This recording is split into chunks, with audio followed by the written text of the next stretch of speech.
eebbifamu isaatis asumaan nu erga goosummoota maqaaruudhaan jechuudha ulfaadhaan isiniin jaa namuu gaamma gaanii qophoontallaal ililbee fi harka dha'uu fi kanaa fi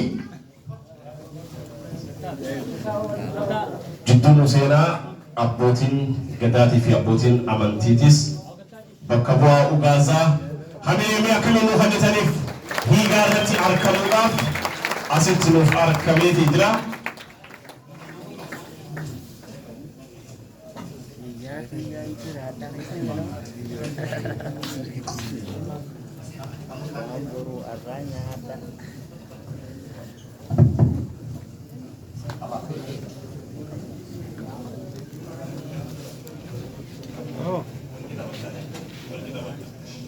kitaabni hiigaadhaa eebbifamuudhaaf maayirratti kan argamu amma booda waan ittiin haguugame kana qofarraa hiikuu qofaa kabajamoo kantiibaan keenyaa fi kanumattuu warroottan keessummoon asitti argaman martinuu kan irraa eegamu ta'a kabajamoo kantiibaan keenya nuuf eegalchiisuuf deeman takka hiigaan eebbifamuuf deemaa mee hamileen hiigaa mee hamileen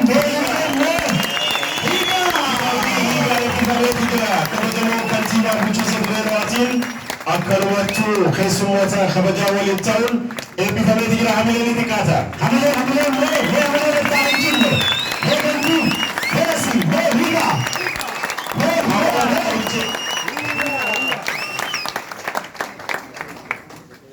mee kitaaba gaa amma eebbifameeti jira. ammarraa eegaltanii bituun ni danda'ama.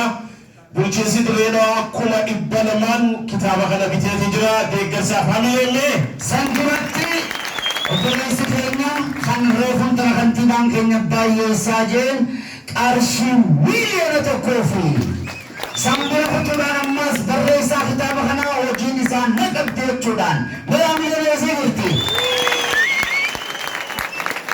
kanaafuu kitaabni keenya nuuf eebbifameeti jira. ammarraa eegaltanii kitaaba kana bitachuu ni dandeessan jechuudha. keessummootni kabajaa gara teessuma isaaniitti harkanuudhaan geggeessa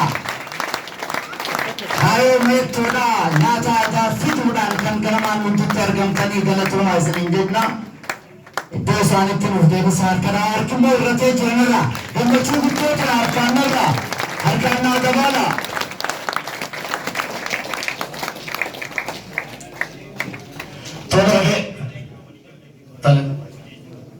Tole asumaan kabajamoo kantiibaa keenyaa geggeessine nagaatti isiniin jaanii jiranii nuti gama dukkaadhaa deemnaa kitaabichi kunoo as jira dhufuudhaan kitaabicha kana bitachuu dandeenya. Gabaa irrattis ni argattanii dhimmoota akkatanii